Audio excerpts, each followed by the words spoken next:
What is up, Who Dat Nation is usually the line that Chris Roswiglu starts his shows off with. I'm filling in for Chris today and chatting it up with the man, the myth, the legend, John Hendricks of Boot Crew Media and of Sports Illustrated. We finished day 2 of training camp earlier today. It was a hot one. It got hot right in the middle of practice. CD Deuce was dancing on the field. Mark Ingram was dancing during stretches. And the team just seems to be in great spirits all around. Obviously, some guys returning from injuries. Dennis Allen said that we would watch those things. We're going to touch on Payton Turner today, Taysom Hill, a little bit of Ryan Ramczyk, and then also the hometown hero, Kirk Merritt, joining guys like Tyrann Mathieu and Jarvis Landry coming back to Louisiana after a 1-year stint with the Dolphins. The wide receivers looking to make the team. So we'll touch on him and some things that he said today to the media. But to start, if you are joining in or if you're just joining, feel free to leave a comment, ask a question, and engage with us as we kind of tackle today's events during day 2 of Saints training camp. John, how we doing, my friend? Doing good. Came home, got a quick little nap, got a shower. I feel better. I got my coffee, so I'm good. I'm good right now. And we're already 2 days into this thing, and man, it's going quick, man. Before you know it, we'll be at preseason game number 1 to Houston. So it's just I know, how man. fast this thing goes. My ass is officially kicked today, so I'm gonna take a nice nap after this one. Nice. It was hot, but it was good to be out there and good to see the offense and the defense develop, and also obviously to see Taysom Hill out there means a lot to Saints fans, I think, because we all kind of back him and know what's possible with him in that gadget role. So let's start with the defense and particularly Payton Turner. What do you take from the first 2 days of training camp from Turner? Well, we talked about this morning, right? When we were shooting, and man, I think the sky's the limit for this guy, and I think that you saw semblances of him last year, what he could bring to this pass rush, and thankfully you had Cam Jordan and you had Marcus Davenport, you had a lot of these guys that were able to do a lot of things for this team. I think for Turner, look, he's been impressive. He's been one of the guys that's been impressive for the first 2 days. Obviously, he had a sack yesterday. Today, he had some really killer pass rush moves. I mean, he bull rushed Gerald Hawkins. I mean, he just looks the part. And I get it. People are like, oh, well, that's the backup tackle, whatever. But this is what you want to see out of this guy.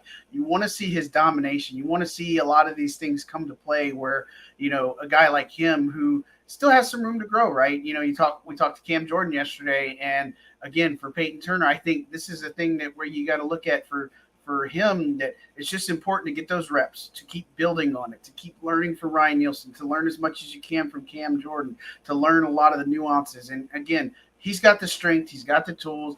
Is he going to be a 10-sack guy this year? I don't know about that, but I still think he's going to play a very extensive role for this defense this season. And of course, the biggest thing is his availability. Assuming he stays healthy, the question was asked, has he dealt with a major injury like this before? He kind of alluded to high school being the last one. And so I think he's found out a lot about himself. And, again, I'm excited at him and what he brings to this team and this defense. Again, on paper, you go through the depth chart, this team's pretty stacked. And again, I feel really great about where Turner can, assuming he stays healthy, where he can be this season.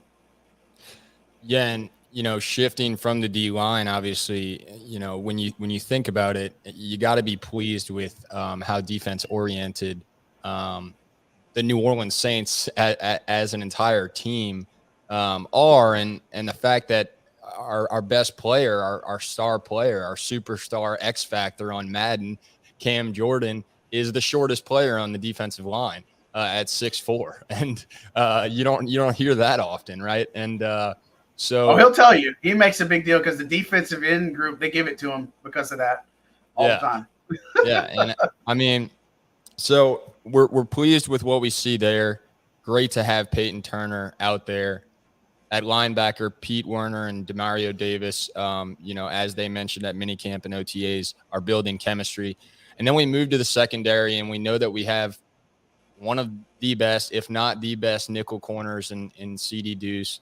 obviously corner Marshawn Lattimore. And then we jump back to the safeties, and obviously some people are asking Tidra, if I'm saying your name wrong, I apologize, Tidra or Tedra Covington, who's asking who played safety first and second string, and then added, trying to see who will start if Marcus May is suspended. And can you clarify if that it's not a win, or it's not a win, it's an if he is suspended, and then who you might think will fill in for that role?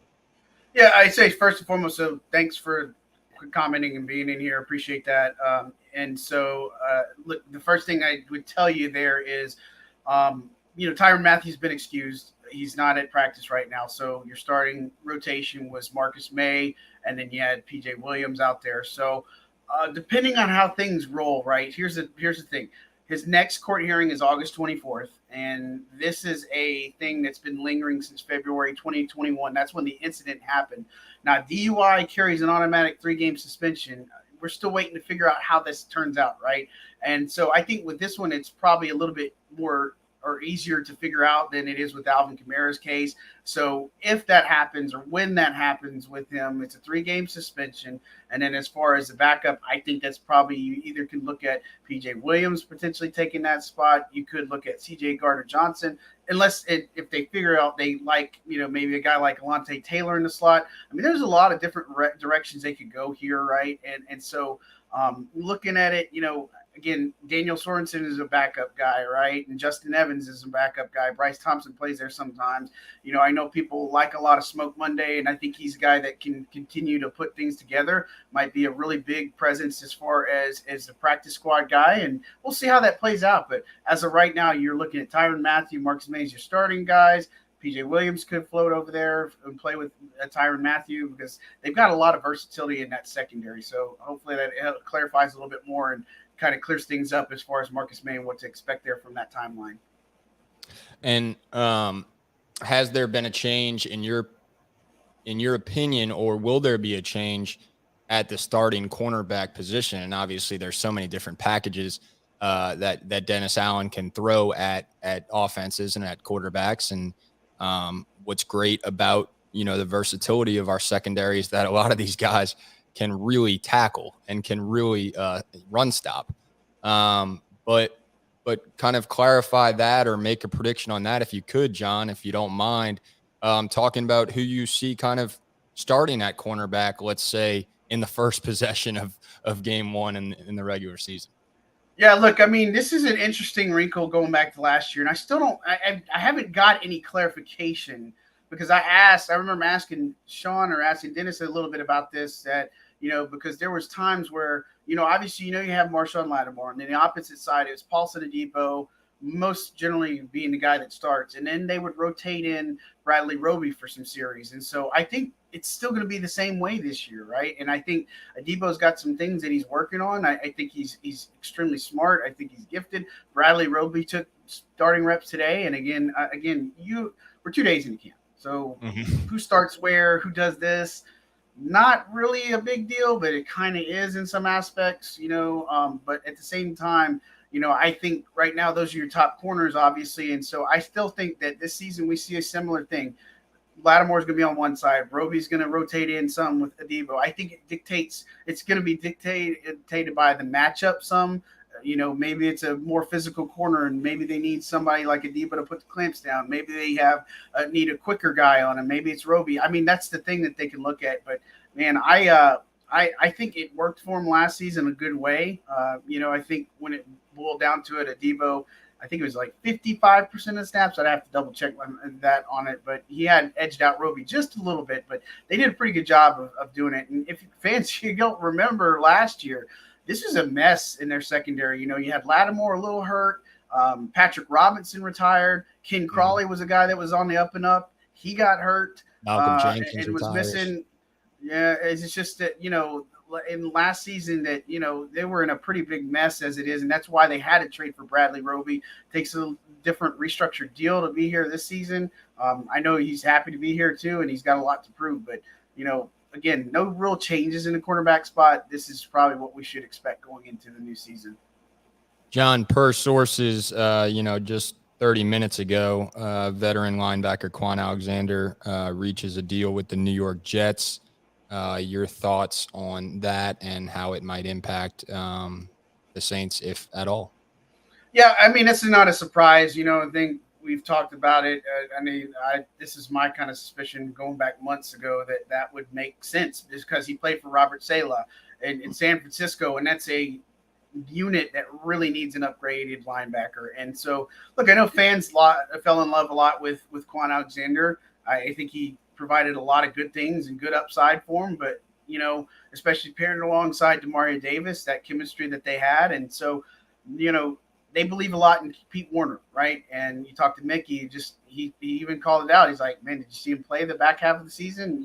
That's really what they're banking on. And obviously, it's never a good look doing side work and stuff. But at the same time, there's no padded practice right now, and I think. And everything I've heard, it's nothing serious, and he's been out there on the field. We'd be more concerned if he's not out there. Davenport was out there today and doing some of that rehab work, and so those are encouraging signs and big step forward. So I think Pete Werner has a lot of real big upside. He's great at covering sideline to sideline. He's quick. He can tackle. He can get in there and disrupt the run. I mean, there's a lot of great things that Pete Werner brings to the table. And, you just got to stay healthy. And so if that doesn't happen, then a lot of people are going to be in hindsight, be like, why didn't you pick up Quan? Why didn't you do that? And I think that Werner, alongside Demario Davis, in the way they like to run this defense, kind of like that nickel formation with C.J. Gardner-Johnson, I think he's going to end up surprising a lot of people at how he plays this season. No question. And then finally, just to wrap up defense talk, Tedra was asking, about the defense starting roles, but asking kind of about Allante Taylor and DeMarco Jackson, obviously two rookies that we drafted this year. And, Allante Taylor spoke at minicamp about being a student of the game, and seems like Dennis Allen, I think, alluded to the fact that he's learning very quickly. How excited are you to see those guys get some playing time? And do you think, obviously, that they will start as in a backup role, obviously? Well, I tell you this, DeMarco Jackson is a guy that wasn't really, you didn't see too much in mini camps and, OTAs and all that. Nothing bad on that, but, 2 days in a row, he's made pretty big impactful plays. I mean, today he would have had a sack on Andy Dalton for that deep pass that went to Deontay Hardy, that I know Hardy's going to, bang his head against the wall saying I should have had that. I thought Allante Taylor made up a lot of ground on somebody that's that quick too, but that was a play today, and then yesterday has a sack on somebody. I mean, it's not like you're tackling the quarterback, but let's be honest, he's there, he's doing the right things, blitzing and such, and so we know he's a big special teams guy, but seeing him do things in camp, it kind of reminds me a little bit of what Andrew Dow was being able to do last year. Just always something every day that he just sticks out, and those are the things that go a long way, I think, on the Saints roster. And so for Allante Taylor, look, again, I love his speed, I love his physicality. I think he's got some room to grow on that. And again, I think he's somebody that, look, if this team doesn't re-sign C.J. Gardner-Johnson, he could be the slot guy for this team. And so I don't think that's out of the question.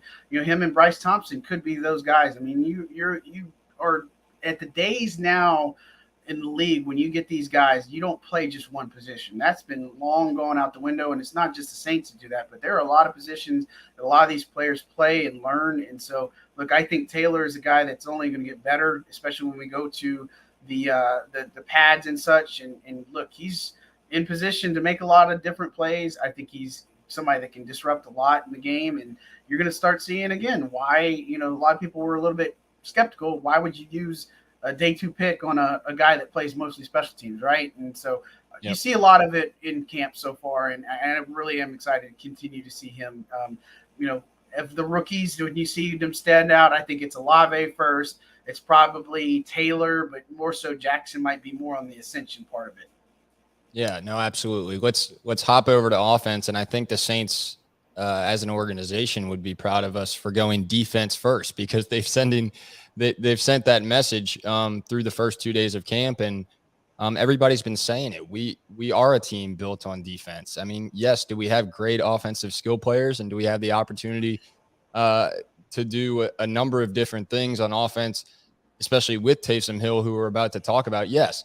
But at the end of the day, I mean, we are stacked on the defensive side of the ball. And John, I will just add this note, and feel free to, to add anything more real quick before we go to Taysom. But I mean, I think you're not a real Saints fan if you're not crossing your fingers that CD Deuce can work out a deal with the Saints, because I think any true Saints fan loves the guy deep down inside, regardless of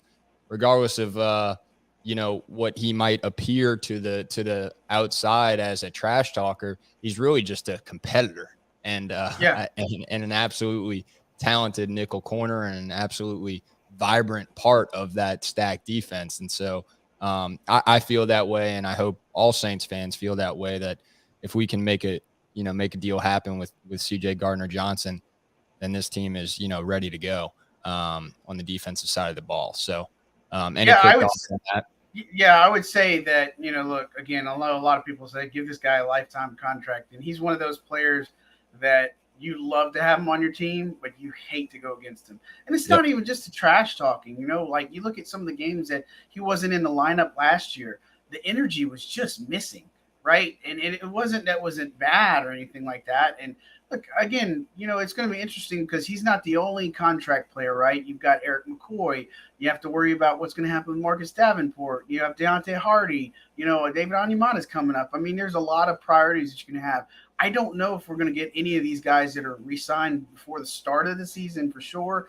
It's always something that you really just got to pay attention to. But, man, his energy is just unmatched. His passion and emotion for the game is unmatched, I feel like. And, again, he's a player that a lot of people sleep on. He feels disrespected. And I think that's one of the things I love about some of these players, and just the fact that, they have that chip on their shoulder because they feel slighted. And I like that, a lot of times. And it seems cliche because, well, yeah, duh, but people forget there were other receivers drafted ahead of Michael Thomas. I think it's 5 of them.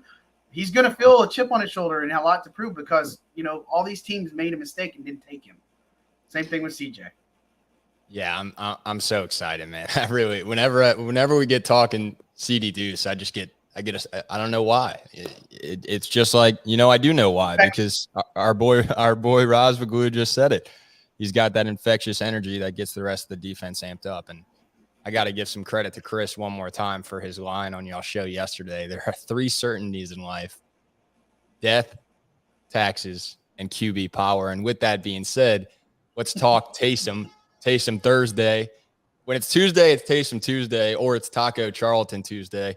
But when it's Thursday, it's also Taysom Thursday, and the man can do anything. He can, I watched an NFL Films documentary a couple minutes ago on Taysom Hill, and he was the host at the restaurant, and then he was the waiter, and then he was cooking the meal, and he was doing, because he can do it all. He's the Swiss Army knife, and what a move to see him go over the middle today, catch a pass from Andy Dalton, and it looked like while they weren't wearing full pads, and while we wouldn't know if it would be a tackle or we wouldn't know if it would have been a sack on Jameis Winston on the long throw to Deontay Hardy, obviously we're not able to really tell some of those things, if it would have been a sack, if it would have been a tackle. But my prediction is optimistic that Taysom Hill would have either trucked the defender in that moment today when he ran through the middle, or at least juked him off and ran for the end zone. So that was exciting to see. And your thoughts on Taysom Hill playing tight end, wide receiver, or wherever the hell Pete Carmichael wants to put him? So we're going to just coin the phrase or hashtag Swiss Army Sunday. Is that what you're telling me now? Taysom Thursday, Swiss Army Sunday. We can come up with a Taysom name for anything. Yeah, right. Well, I think that, going to Taysom, here's, again, a guy that you look at is just wants to play football. And I think when you talk about Dennis Allen, what he said about him today, he's not selfish. He wants to play this game. He loves to play this game, play multiple roles. It doesn't matter what you want him to do or need him to do. He's still going to do it. And, talking to Adam Troutman today, one of the things he talked about with Taysom was the fact that, he said he was just having fun, just being in that room. And people forget that he hasn't been in the tight end room learning and all this stuff up until this season, right? And so, again, he has a very unique perspective, being that he's played quarterback. He knows quarterback, kind of knows how to work with the nuances with tight end and such. And the thing is, I know people hate that power play or that short yardage play, but I told Chris yesterday it works until it doesn't, and when it works, it hits. There are games that he's closed out by using his legs. The Jets game last year, the Patriots last year, a lot of different games that he can use his legs, and people have a tough time bringing him down. And so, again, when you get in those situations, that's the thing that I'm interested to see. When you get in those situations where maybe it's 4th and 1, you're down by 3 or down by 6, and you need to pick up a first down, do you go to him? Do you trust Jameis to throw and try to hit Mike Thomas or Jarvis Landry? Or Olave, or do you go to Kamara? Do you go to Mark Ingram or whatever, the case may be? And I think, without saying too much, those are things that Pete Carmichael's going to have plenty of pressure on and second guess, if you will. I think if we knew Sean was calling it, we know what he would call, right? And I don't know what Pete's going to call offhand, but I'm really interested to see how that plays out. And, Taysom's playing on punts. He's probably going to play on kickoffs. And, there's just a variety of ways that he does. When you ask him what position he plays football. So. Exactly. And I love the idea personally of, obviously throwing him in at shotgun alongside Jameis Winston, also at shotgun, with a 5 wide receiver set, throwing curveballs to the defense. But I also really like the idea of putting him at tight end and putting him in motion, because how many different routes can he run as fast as he is when he's in motion, or a slip screen or whatever it may be, and whether he's in motion from the slot or in motion from tight end on more of a single back, under center formation. So I like that. And as you mentioned, Troutman spoke about the quarterback perspective now entering the tight end room. If you think about how crazy that is, you might have never found that in history of the NFL, where a quarterback has become a tight end. Maybe Tim Tebow, I guess, was the only other one. And he never made the team the year that he was trying out for the Jaguars. So, it's crazy. And I like how Troutman pointed out that Taysom Hill can tell the tight ends, hey, last season, and this is the way the quarterbacks think. Last season, we wanted y'all to be here on this route. We wanted y'all to run the route this way. This is what the quarterback's looking for. This is where he wants to throw the ball. So to think about that, it's kind of just amazing to witness kind of that tight end room develop with a quarterback lens, looking at it. And so real quick, let's jump back to the defense to answer Coach Tab's question, John. PJ Williams will start for Marcus May, he thinks. Do you agree? Yeah, I think that's the logical choice. It just depends on how things roll. But, again, you don't sign this guy to just not be the insurance, right? And so I think that makes the most sense. It just depends on where they want to run Marcus. Where they want to run Tyron, and, how they would envision it. I think that's the most logical choice, personally. But, again, we'll see how this all plays out. I don't think it's anything that would be shocking to see PJ Williams starting, in place of Marcus May at all. No question. Taysom is today's / Cordell Stewart. That's a good comment. Keep them coming. Ask us any questions. How does Jarvis Landry look so far? Thoughts on that, John? I think he looks fantastic. I think even early on in mandatory minicamp, he was super impressive. I think the thing I appreciate most about Jarvis, and the thing that I see, is a guy that looks rejuvenated, happy to be home. Just in the opportunity that lies in front of him, because you got to remember, he didn't sign a big contract to play with the Saints. This is a guy that's banking on the fact that he can put together a strong season of production and maybe cash in on a bigger deal next season, right? And so past 2 seasons, he hasn't had 1,000 yards. He just hasn't done it, right? And some of that probably can be attributed to quarterback play. Miami was up and down. Cleveland, Baker Mayfield, and throwing picks right now. You know what I'm saying? And so we'll see how it plays out. And again, Landry is a guy that I think has a good factor in this offense, good outlook, if you will. I'm just interested to see how it works, because I don't think you put Jameis back there throwing it 40 times a game. I think he could throw it 30 easily, maybe upwards of 35. And how do you spread that out? Was it Jarvis? Is it Michael Thomas? I mean, this is assuming the health stays there, assuming the offensive line is good to go, and you get what you need for the tight end group.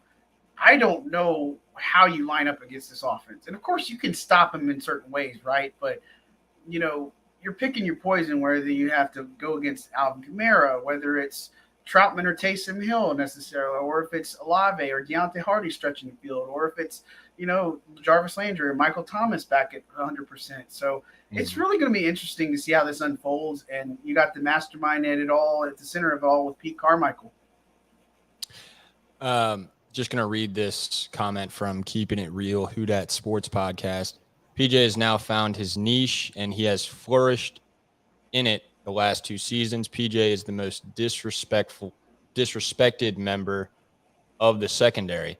Look, on that note, I think CJ Gardner-Johnson would argue that he's the most disrespected member of the secondary, just with national rankings. But all of these guys are underrated, and NFL players can be underrated or overrated. That's somebody's personal opinion, and that's based on national rankings that get the most retweets, right? And so we know, what we see as media, and the players know what they see and how they feel at camp, based on health, based on talent, based on speed, and based on, gelling and learning and meshing with their teammates. And so I don't think we have anything to worry about when it comes to being overrated or underrated or disrespected, because those guys are there to play for each other. And that's evident from the sidelines, from John and my perspective, being at training camp and seeing these guys not only enjoy playing on the field, but just enjoy being with their teammates during stretches and having a good time. And so, as great as it is to see a lot of guys dancing, John, I know that, we also want to see guys get to work, and I think they have been thus far through the first 2 days. To kind of close out, I want to touch on the hometown heroes. Somebody mentioned it. I believe it was Tedra.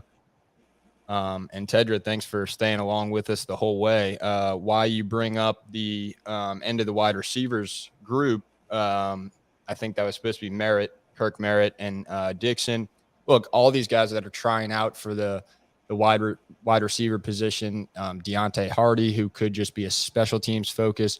John, your thoughts on Kirk Merritt after his 1-year stint with the Dolphins, obviously a New Orleans native, Destrehan High School to Arkansas State, and started with the Saints, went to the Dolphins, and now he's back in black and gold, looking to make the team. Yeah, I think a lot of these players that are not 1 to 6 on the options, and of course, the top 3, it's Landry, Thomas, and Olave, not in particular order, and then you got Hardy, I think, and then you got Callaway and Traquan Smith. And so the question is, do you keep 5? Do you keep 6? I'm in favor of keeping 6, but that 6th wide receiver, that might be a guy like a Quan Baker or Dejon Dixon that can maybe be a gunner for you. Or I know they've been working Marquez Callaway a good bit at gunner at the moment right now, and so that's something to keep an eye on. And maybe they trade Traquan Smith, you know what I mean, or one of these guys. It's all speculative right now, but I could see it if they go into it and there's a team that's like, look, we really need a wide receiver. Let's see what we can piece together for next season, whatever the case may be. But, again, I think their top 6 is pretty set in stone right now. I think with guys like Kirk Merritt, I think he's got a great chance to at least be on the practice squad. But, again, these guys are going to have to really turn it on to a different level to be able to make this team, with the top 6 kind of being set in stone. The only reason, like I said, that might do some shifting is if they want to keep the 6th guy as a special teamer. And I would say don't forget about guys like Quan Baker, right? But, Baker, Merritt, and Dejon Dixon probably have some of the better outlooks right now. And don't forget about Esop Winston Jr. He does a lot of return work, right? And so these guys may not make the final roster. And just because you do make the final roster doesn't mean you're on the final roster, because we've seen people make it only to get cut, right? And so practice squad is going to be really interesting, something that they changed in the rules. this year you can bring up practice squad players 3 times this year instead of 2. So that's kind of an interesting wrinkle, if you will. And so we'll see how it plays out. But look, Merritt, I think he's done some definitely good work in OTA's minicamp and just kind of early on here. And that's the biggest thing for some of these guys is just be consistent, do everything you need to do in practice, let it shine through on preseason. And if you're not doing well in preseason and in practice, let it shine in preseason. And I think we've seen that over the years plenty of times. Some people just don't practice well, and some people don't handle game situations well. Not throwing shade, but look at Zach Bond last year. I mean, he looked really good in that Ravens preseason game. You roll him out in a game time situation with the Panthers, it was disastrous. So we'll see how it plays out. But I think Merritt is a guy that, is definitely doing the right things right now. But his outlook is an uphill battle to climb right now. Yeah, and if you stayed with us all along through this live show, I just want to point out where you can kind of keep up and learn more and stay educated about all these players, and that's through John's reports on Twitter, John J. Hendricks on Boot Crew Media's Twitter page. We're on Instagram, obviously. We're here on YouTube, and we go live on Twitter as well. If you want to catch us there, we can only see your comments from YouTube and sometimes Facebook if we go on there. But we have all those outlets. We have all those Twitter accounts, and I am at Talk Colado on Twitter and on all accounts. So just keep up with us. And then also, look, the Saints roster is a great place to start. I mean, I find myself going to NewOrleansSaints.com and just clicking on players and learning a little bit about them. And so some of these new guys, some of these new faces, and then obviously our reports and our packages are great ways to find out about some of these, what I think some people from the outside looking in might call no-namers or newcomers. And they could end up being stars because that's what's so great about football. I mean, nobody knew who Taysom Hill was until Sean Payton claimed him from the Green Bay Packers. So to close out, John, I wanted to point out that with us looking at maybe 5 or 6, like you said, wide receivers, maybe Deontay Hardy's at special teams, that also goes into the question of how many tight ends we can take and Taysom and Troutman and Juwan Johnson. Will Nick Vannett make the team? Yes, no, maybe so. That's all up in the air, and we're going to find out more on that. But the one thing that a lot of people haven't mentioned that I've been super impressed with, and that Dennis Allen kind of mentioned the afternoon before we started training camp, Andy Dalton. And actually it was Mickey Loomis who said to have a veteran guy as your backup. I mean, I think a lot of people trust that you can win a lot of games with Andy Dalton if anything were to happen. And obviously I'm knocking on wood right now, but it's inevitable that in football somebody gets hurt, and we don't want anything to happen to Jameis. But how impressive has he been? I mean, some of his throws to guys that he's never thrown the football to in his life are just, handling the offense really well and working well with the team. And I think helping Jameis out a really good job with that. Yeah, I mean, I wish he was on the team last year because they probably would have been in the playoffs. That's what I would say. I know, it's crazy. Isn't that crazy? Wow, I didn't even think about that. And that's not a knock against Trevor Siemian. It's not a knock against, Ian Book or even what Taysom was doing or anything. But, I think you get a guy like that, a veteran in this league who's showed how to win. It's also, just comes in here. He's been humble since day one. He came in here and said, look, my job is to help support Jameis Winston. I mean, that's the thing. And so if something happens on the wayside, I think they have one of the best insurance policies if something happens. And I hope nothing happens to Jameis Winston. I want to see him go a full 17-game season because everybody wants to talk about 2019 Jameis Winston and the 30 type stuff and all this stuff. So I want him to go a 17-game season. So with Dalton, I think you're going to get some things where you see, again, he's a veteran in this league. He knows what it takes to win. He's been around a bunch of different teams. I think he's in a great spot just because of all the support cast around him. And so, look, again, I think he's kind of been underrated and under the radar, and it's just nice to have a backup option. You're not in a quarterback battle or anything like that, but nice to have a backup option that is there for you in a good insurance policy. Much like, when Drew Brees was there, maybe kind of got some Mark Brunell feels to it, if you will, in some aspects. But, hopefully we don't ever need him to start any games, and it's all Jameis Winston. Just going to close out by reading some of these comments. And John, the floor is open to you to make any quick responses or elaborate on any of these. But I would agree. Actually, I wouldn't agree or disagree with this one, because this is what training camp is for. This is what the preseason is for, to find out if maybe one of these undrafted free agent wide receivers are better than Traquan Smith. And better is a word that can be twisted, but maybe we're not looking for better. Maybe we're looking for faster. Maybe we're looking for more of a slot player, right? And so could you just touch on a little bit about that for a minute? Yeah, here's what I would say. Here's the other thing about Traquan Smith. He's an excellent run blocker. He's the guy that's going to be doing a lot of the blocking, right? And so I think those are areas where some of the other wide receivers aren't as good as Traquan Smith. And so, again, if we got the Traquan Smith that played against the Falcons last year, if that was the more consistent thing that we'd see from him, and again, he was in and out of training camp last year, was hurt some, all these things. Remember the thing that blow up with him and Jameis Winston on the sideline in Seattle and stuff like that. I mean, if he played like he did against Atlanta for his whole career, I think it would have made things a little bit different. But it's just one of those that, again, maybe give the edge over Marquez Callaway to him. Deontay Hardy's a different receiver. He's got different skill set. He's a returner, and he's also somebody that's going to stretch the field a lot more than a guy like Traquan. So where he does excel is his run blocking. He can do a lot of different things for you. And if he can play consistently like he did against Atlanta in like the regular season finale, then he is a good option to have on this team as opposed to taking a flyer on a UDFA guy. I know it's early, but who are the 4 protected practice squad members? I think it's Smoke Monday. I think it's Lewis Kidd, the offensive lineman, the guy nobody's really talking about except me. And I think that, so Smoke, Kidd, Lucas maybe Krull? Dejon Dixon, and Lucas Kroll. I think those are 4. I still think that Abram Smith can get in on the roster. If not, he's definitely priority practice squad. But they brought in Malcolm Brown, not uncommon. They brought in Devontae Freeman last year. Freeman didn't end up making the final squad, but I think we'll see how that plays out. But Monday, Kidd, Kroll, and then Abram Smith, and I think those are probably some of the guys that you would kind of keep around here. Can you remind everybody how many people are on the practice squad and why we use the word priority?